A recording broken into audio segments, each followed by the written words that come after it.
চালাকির দ্বারা কোনো মহৎ কার্য হয় না, এটা যেমন ঠিক তেমনি চালাকি করে রাজনীতি কিন্তু করা যায়।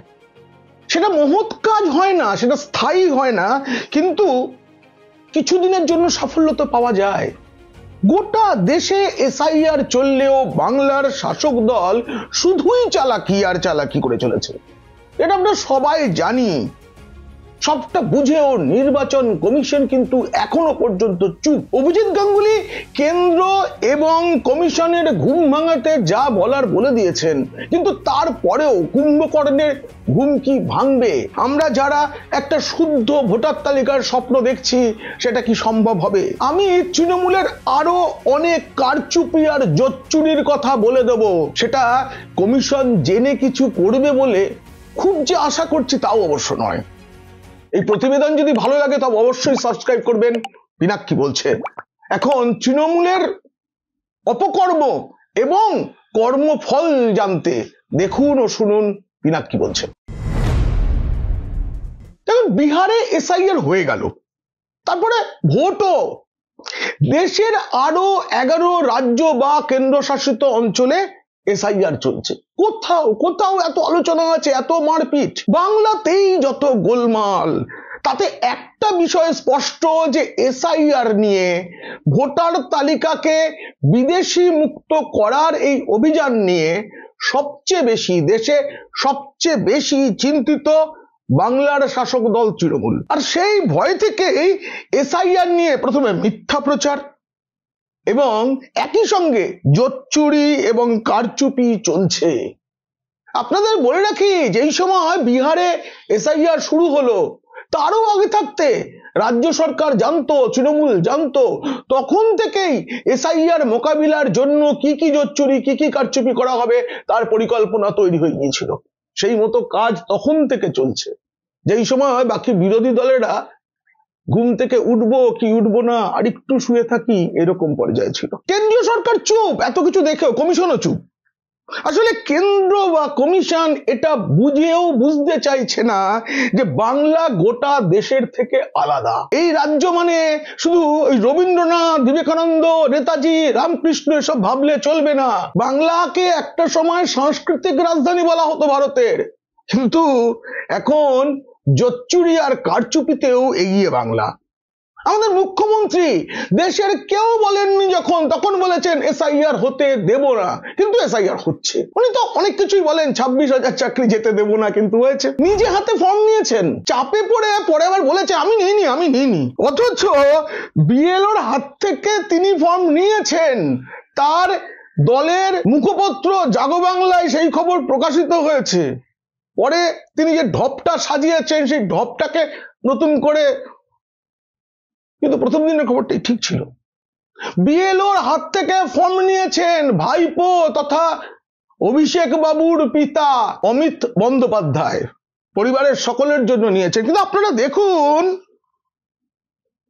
সেই সময় ভাইপো যেমন করে বলেছিলেন, সেইভাবে বন্দ্যোপাধ্যায় পরিবারের কেউ বলেননি যাও আগে তোমার বাপ ঠাকুরদার বার্থ সার্টিফিকেট নিয়ে এসো, কেউ বলেননি।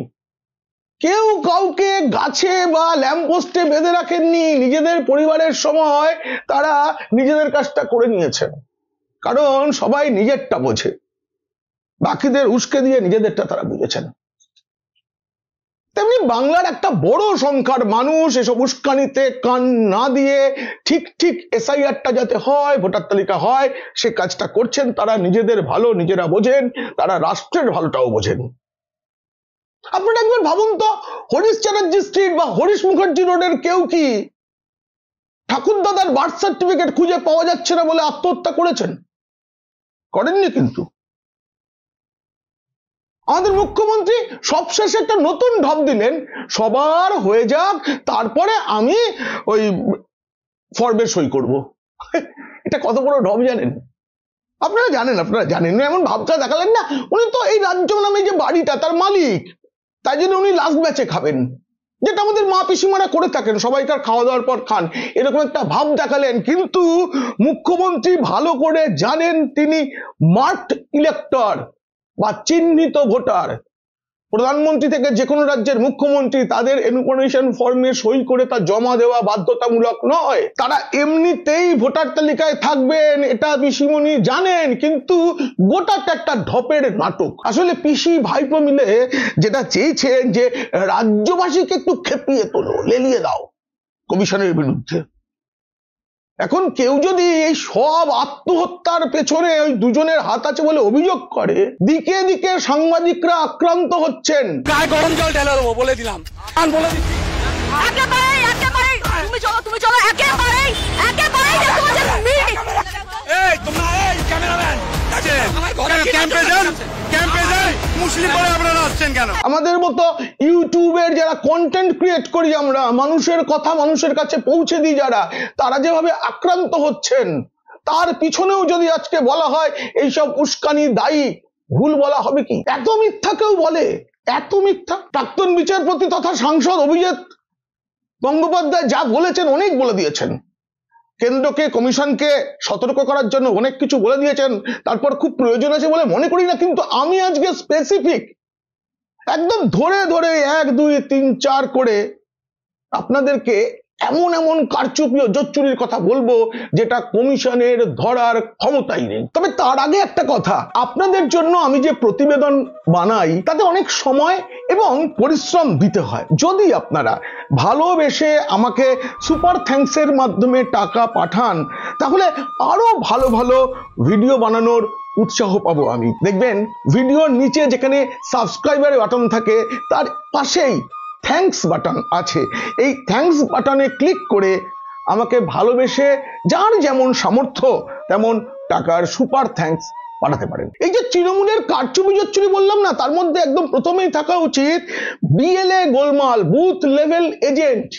আপনারা কেউ খেয়াল করেছেন কিনা জানি না, সর্বশেষ যে তালিকা পাওয়া গেছে নির্বাচন কমিশন দিয়েছে বিএলএ দের, তাতে বিজেপি রাজ্যে বিএলএ দিতে পেরেছে 37,700 জনকে, আর তৃণমূলের 35,364।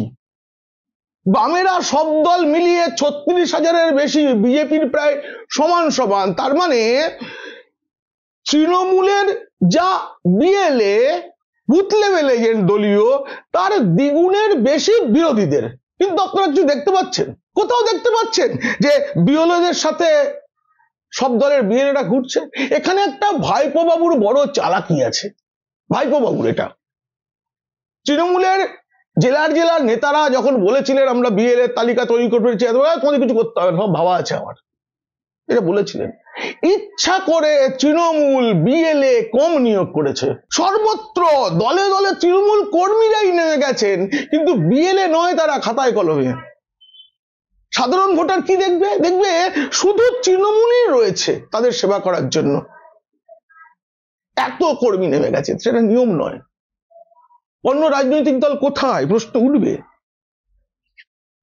আর যদি কখনো কোনো কারচুপি ধরা পড়ে যায় তখন বলা হবে কই আমাদের তো বিএলএ ছিলই না এত, আমাদের তো মাত্র ওই 35,000, ওদের তো 70-80,000, ওরা কি করছিল? চালাকিটা বুঝুন।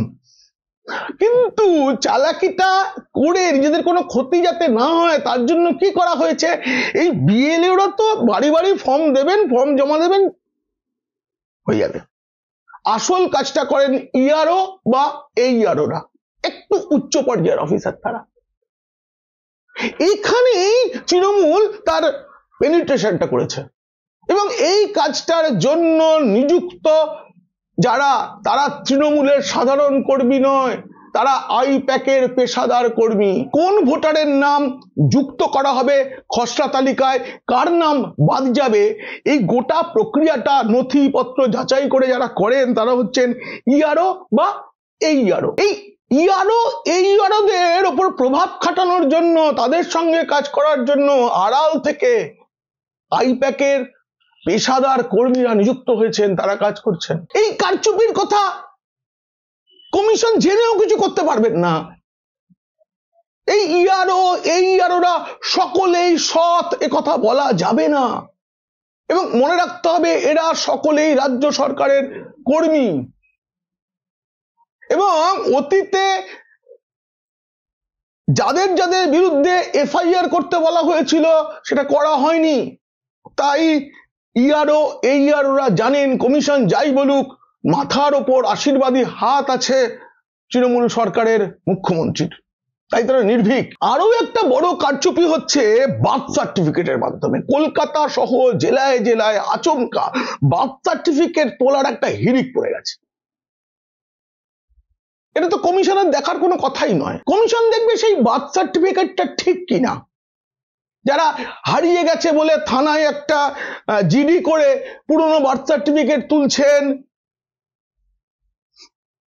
সেগুলোকে যাচাই করতে পারবে কমিশন। যে ব্যবস্থায় ভোটার তালিকা তৈরি হয়, যে সময়ের মধ্যে পুরো কাজটা করতে হয়, তাতে এত বার্থ সার্টিফিকেট যাচাই করা আদৌ সম্ভব নয়। যদি এখনো কেন্দ্র বা কমিশনের ঘুম না ভাঙে তবে বাংলায় শুদ্ধ 100% শুদ্ধ এসআইআর সম্ভব নয়। এসআইআর মানে স্যার বনাম ম্যাডামের লড়াইতে ম্যাডাম জিতে যাবেন, কারণ তার দুটো হাত আছে, একটার নাম কারচুপি আর একটার নাম জোচ্চুরি। আর একটা কারচুপি হচ্ছে পার্মানেন্ট রেসিডেন্স সার্টিফিকেট নিয়ে। দেখুন, সাধারণভাবে আধার কার্ডের ভিত্তিতেই এই সার্টিফিকেটটা দেওয়া হয়, কিন্তু আমাদের রাজ্যে যেভাবে আধার কার্ড বিক্রি হয়েছে, বিপুল পরিমাণ টাকা নিয়ে বাংলাদেশিদের আধার কার্ড বানিয়ে দেওয়া হয়েছে, জাল আধারের রমরমা দেখা গেছে দেশের অন্য রাজ্যে। সেখানে যারা ভোটার হতে চেয়েছেন দেখা গেছে তাদের আধার কার্ড তৈরি হয়েছে বাংলার 2-24 পরগনায় বেশি করে। কিছুদিন আগে একটা পুকুর থেকে বস্তা বস্তা আধার কার্ড উদ্ধার হয়েছে। আধার কার্ডের নামগুলো দেখে একটা স্পষ্ট বোঝা যাচ্ছে সব বাংলাদেশিদের জন্য তৈরি করা হয়েছিল। কোনো একটা কিছু ভুল রয়ে গেছে, এগুলো ফেলে দেওয়া হয়েছে, তার পরিবর্তে আরো তৈরি হয়েছে কিনা কে জানে। এই রাজ্যে সব হয়, অতএব হয়েছে। ফলে সেই আধার কার্ডের ভিত্তিতে পার্মানেন্ট রেসিডেন্স সার্টিফিকেট, যেটা ভোটার তালিকায় নাম তোলার জন্য 11টা নথির মধ্যে গণ্য নথি হিসেবে রয়েছে, তার কি আদৌ কোনো গুরুত্ব আছে? কিন্তু কমিশন কিছু ধরতে পারবে? বনাঞ্চলের যে বাসিন্দা তাদের যে সার্টিফিকেট, তাতেও ব্যাপক হারে দুর্নীতির অভিযোগ রয়েছে। বিভিন্ন আমলাকে পোস্টিং দেওয়া হয়েছে যারা সরকারের হয়ে কাজ করেন, তৃণমূলের হয়ে কাজ করেন। সরকারের হয়ে তো কাজ করতেই হবে, কিন্তু তৃণমূলের হয়ে কাজ করেন। এরপরে হচ্ছে জাতিগত শংসাপত্র, এসসি, এসটি, ওবিসি। ভাবা যায় দুয়ারে সরকার প্রকল্পের মাধ্যমে পাড়ায় ক্যাম্প করে গণহারে জাতিগত সার্টিফিকেট দেওয়া হয়, টার্গেট দেওয়া হয় এ মাসে এত করতে হবে। আর আপনারা জানেন যে দুয়ারে সরকার নামে সরকারি প্রকল্প আসলে তৃণমূলের একটা প্রচার অভিযান, এবং সেই প্রচার অভিযানটা কারচুপির মাধ্যমে হয়, জোচ্চুরির মাধ্যমে। ওবিসি সার্টিফিকেট মানে মুসলিমদের কোন কোন জাতি ওবিসি হবেন তার সার্টিফিকেটের তো কোনো গুরুত্বই থাকা উচিত না। তা নিয়ে তো আদালতে মামলা চলছে, আদালত নতুন করে বানাতে বলেছে সবকিছু। 2011 সালের পরে পাওয়া ওবিসি সার্টিফিকেটকে কি আদৌ যোগ্য নথি হিসেবে বিবেচনা করা উচিত? নয়তো। আসলে বাংলা, বলেছিলাম প্রথমে, বাংলা সবের থেকে আলাদা। অন্য রাজ্য আর বাংলা এক নয়, এটা বুঝতে হবে কেন্দ্রকে, কমিশনকে। প্রতিটি নির্বাচনে মৃত্যু আর রক্তপাত দিয়ে, প্রতিটি ভোটের পরে ভোট পরবর্তী সন্ত্রাস দিয়ে বাংলা প্রমাণ করেছে আমি সবার চেয়ে আলাদা। এইটা বুঝতে হবে কেন্দ্রকে, কমিশনকে। যেটার কিছুটা বোঝানোর জন্য চাপ তৈরি করেছেন অভিজিৎ গঙ্গোপাধ্যায়। পরিবার নিবন্ধন সার্টিফিকেট, এটাও ওই এসআইআর এর জন্য 11টা নথির মধ্যে একটা। 100 দিনের কাজের যে গ্রাহকের তালিকা, সেটা ধরে এই রাজ্যে পরিবার নিবন্ধন সার্টিফিকেট দেওয়া হয়েছে। 100 দিনের কাজে এত গোলমাল, এত ভুয়ো জব কার্ড, কেন্দ্র টাকা দেওয়া বন্ধ করে দিয়েছে। কিন্তু কেন্দ্র আসল কাজটাই তো করেনি। এইসব যে জোচ্চুরি হয়েছে 100 দিনের কাজে, তার আড়ালে যেসব আমলা সরকারি কর্তারা ছিলেন তাদের সাজা হয়নি। খালি টাকাটা বন্ধ করে দিয়ে কিছু গরিব মানুষের টাকা পাওয়া বন্ধ হয়েছে। ফলে যারা এটা করেছিলেন তারা ভাবছেন কিছুই তো হয় না, কিছুই তো হয় না। একবারে ওপর থেকে নিচ, সিবিআই, ইডি সব তদন্তের কিচ্ছু হয় না। কিছুদিন তারা জেগে ওঠেন, এদিক ওদিক দৌড়দৌড়ি করেন, তারপর সব ঘুমিয়ে পড়েন। এটা হচ্ছে এই রাজ্যের পরিস্থিতি। এই রাজ্যে জমি ও বাড়ির কাগজপত্র যেগুলোকেও এসআইআর এ গ্রহণযোগ্য নথি বলা হয়েছে সেটাও কি ঠিকঠাক? পশ্চিমবঙ্গে আবাস যোজনায় এত দুর্নীতি, কেন্দ্রের নিয়ম ভেঙে যা খুশি হয়েছে বলে আবাস যোজনা বন্ধ করে দেওয়া হয়েছে দুর্নীতির জন্য, কিন্তু তার জন্য কোনো কেন্দ্র ব্যবস্থা নেয়নি। তার পরিবর্তে রাজ্য সরকার 2024 সালে বাংলার বাড়ি প্রকল্প শুরু করেছে। সেটা কি আদৌ করা যায়? অন্য কোনো রাজ্যে হয়, এখানে হয়? তাহলে বাংলার বাড়ি প্রকল্পের যে কাজ হয়েছে সেটা তো পুরোটাই রাজ্য সরকারের নিয়ন্ত্রণে। সেই বাড়ি প্রকল্পের কাগজ দেখিয়ে কি ভোটার তালিকায় নাম তোলা যায়? পশ্চিমবঙ্গে যে বাংলাদেশি অনুপ্রবেশকারীরা এসে বাংলার বাড়িতে বাড়ি পেয়েছেন তারা তো আর বিদেশি নন, এখানকার স্থায়ী বাসিন্দা হয়ে গেছেন। প্রচুর জমির পাট্টা বিলি করা হয়েছে গত কয়েকটা বছরে। সেই সব পাট্টা বা বাংলার বাড়ি প্রকল্পে বাংলাদেশি অনুপ্রবেশকারীদের যে সুযোগ দেওয়া হয়েছে সেই অনুপ্রবেশকারীরা তো ভোটার তালিকায় থেকে যাবেন। কমিশন কি করবে? দেশে যখন এসআইআর ঘোষণা হলো তখন থেকেই সব রকমের সার্টিফিকেট বিলি বৃদ্ধি হয়েছে বাংলায়। যদি ভবিষ্যতে কোনো তদন্ত হয় এবং না ঘুমিয়ে যদি তদন্তকারীরা তদন্ত করেন, এগুলো সব ধরা পড়বে। এই যে সময়, এই সময়ের যত রকমের সার্টিফিকেট সেগুলো ইআরওদের যদি সতর্ক করে থাকতে বলা হয় যে তোমরা সতর্ক থাকো, এগুলোকে ভালো করে যাচাই করতে হবে, কমিশন কি সেটা করতে পারবে? তবে তাতেও যদি করাও হয় তাতেও 100% শুদ্ধ ভোটার তালিকা পাওয়া যাবে না। এটা নিয়ে আমার ঘোরতর সন্দেহ রয়েছে, প্রশ্ন রয়েছে, আশঙ্কা রয়েছে। আবার এইসব কারচুপি যাতে ঠিক কাজ করে তার জন্য একটা নজরদারি ব্যবস্থা করেছে তৃণমূল, সেটা আইপ্যাক করছে বেতনভুক কর্মীরা, এবং নিচু স্তরের তৃণমূলের যারা এই কাজগুলো করবেন তারাও অনেকে বেতনভুক, বুথ স্তরে যারা কাজগুলো করছেন।